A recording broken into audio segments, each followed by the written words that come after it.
Hey folks, Paul Essery here from My Sales Guru. And I am really pleased today to be joined by Fiona Brennan-Scott from BESPOKEN, who is going to tell us all about her business and how she sells what she does. So Fiona, tell people a little bit about yourself. Tell people a bit about yourself and why you became an entrepreneur. Thank you very much, Paul. It's an honor to be here today. I guess I've always had entrepreneurship in my blood because my parents had their own businesses in Ireland. So I grew up over a pub in Ireland. And as I grew up, my father expanded his businesses, and we had 4 by the time I went to university. So I guess I wasn't someone who heard about working and offices around the dinner table. It was all about doing your own thing, and we used to help out from an early age. So it's in my DNA, I think. And I did work in the corporate world for 10 years after university. And even though I loved it and I learned so much, I think I was always a bit of a round peg in a square hole, if I'm honest. Okay. And what led you to set up your business? I mean, what was the decision how did you arrive at the conclusion that you're going to leave corporate world and create something? I mean, how did that happen? Well, I think this is probably fairly common among women generally, but we started a family and I was burning the candle at both ends. I wanted to be an amazing mother when I was at home. I wanted to be an amazing corporate person when I was at work. And a crisis point came when I realized I couldn't do both, and I wasn't happy with trying to do both. So when my husband asked me a very incisive question, if this doesn't make you happy, what will? Out of nowhere, somewhere came, I want to become a speech and drama teacher. So with all the spare time I had and all the spare cash we had, I started studying and went to an amazing speech and drama teacher in Orange Grove in Joburg, where we lived. And my journey began, and I gained qualifications through Trinity College London in South Africa, the Joburg branch. Got my qualifications and actually was pushed into starting my own business by a lovely English lady who saw me perform because I got the highest grade in one of my exams. I was asked to perform it, and I started by saying, I just want everyone to know I'm not a performer. I studied to become a teacher, so I'm going to do my comedy piece. And I think in that she saw my heart, that my heart was to engage people, not to perform for myself. And she said, you need to start because you'll be really good at this. And I did, and I haven't looked back. So I started by running workshops. I managed miraculously a whole different story to get a 25-hour-a-week contract with my international marketing job and started building up a business. Opened my first speech and drama studio in 2000, I think. Ran that for 3.5 years in South Africa. Moved here, reopened again, ran in Didcot and then Harwell. And about 5 years ago, decided I wanted to specialize in corporates in the business world because I always had private students, and I saw a real need there without the faff of marketing a speech and drama studio, which was a heavy marketing task. And what are the problems that corporate clients come to you with? I mean, what do they ring up and say? I mean, how do they approach you? What do they come to you with? It's generally to do with presentation skills. They have a big talk coming up, a big meeting coming up, and they know generally the people I work with are very competent, very clever, very much specialized in what they do and really good at it. But actually, when they get to a level of promotion where they're asked to engage and connect with other people presenting it, they realize they don't have the skills, which is across the board something that people don't get taught in schools generally or university. So if they don't come and learn it with me or someone else, they just don't possess those tools, because like anything, if you haven't been shown how to do something, you can't do it. I also attract people who are graduates and want to get their first job and need the tools and techniques and the practice with someone who can give them professional feedback. Also people who want to change careers or move on in their career. They might have been in a job for 10 years and they're rusty. Also, people who get promoted because they're very good at what they do, but they don't have the expertise to run a meeting or to facilitate a meeting, and they want to learn those skills. And that probably covers it. Okay. So what was the insight that you had that led you to believe I can create a business out of solving those problems? I mean, obviously you've done the kind of specific training, but what made you think I can turn this into a viable business? I mean, how did you reach that conclusion? Well, I guess it's been market driven, if I'm honest, because I had people approaching me. So I'll have people start conversations with me explaining an issue they have and saying, can you help me with that? And if it's got to do with communications and effective engagement, I know because I've studied.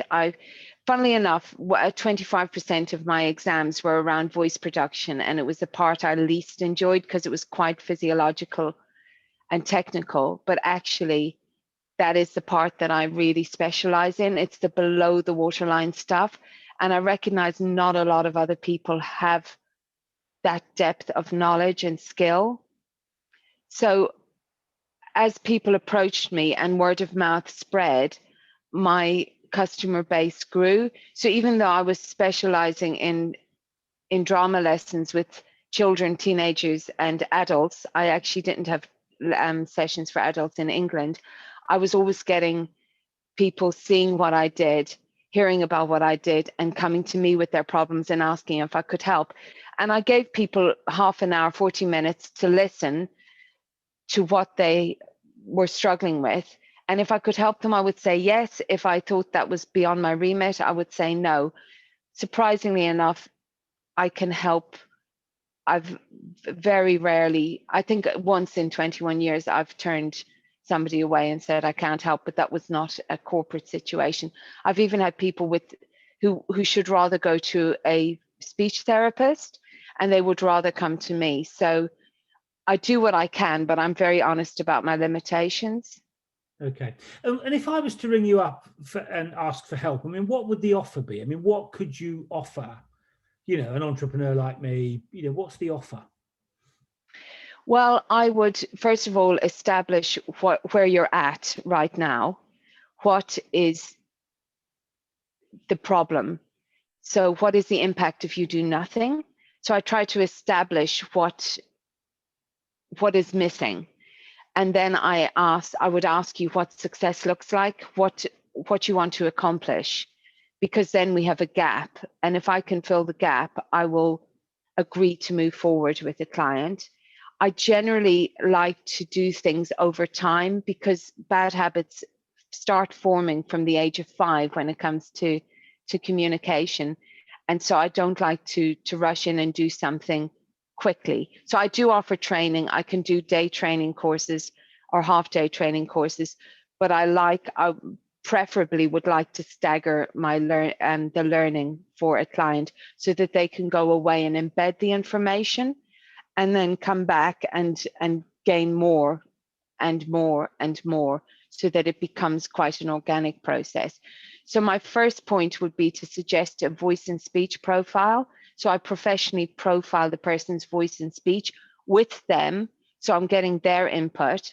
And based on what we discover in that hour, I will put a report and a proposal together so that I can customize exactly what that person needs for an initial course of work, which generally I like to urge people to invest about 6 hours. So maybe 6 1-hour sessions, but I can slice it up according to their needs, meet them weekly or fortnightly, and then reevaluate where they're at, see if they've accomplished their goals and what more we need to do. But I do like them to have a learning outcome. So something that they can measure success against. It could be an interview, it could be a presentation, but generally something that will give them an idea. So sometimes it's something as simple as an elevator pitch where someone is extremely nervous standing up in front of a networking group and talking about who they are and what they do. So that would be, I would go along if I could and listen to them, and we would meet again and give feedback and say, okay, where are you at now, and what more should we do? Yeah. Okay. That sounds sensible, or do you need to know more? No, that's really helps to clarify. Thank you for that. And my final question, which I always ask people, is what's the sell? What's the thing? I mean, I know what makes you special, but what's the thing that makes you special in the eyes of your customers, would you say? So this is based on what other people have said, because obviously we all think we're fairly ordinary in many ways. But what I've heard from people is that I walk the talk. So I'm prepared to put myself in a vulnerable position and stand up and talk in front of people and do what I'm expecting them to do. I also really believe in authenticity. So I never want to change anyone. I don't want to change somebody into a megastar style TV preacher type, anything that they're not.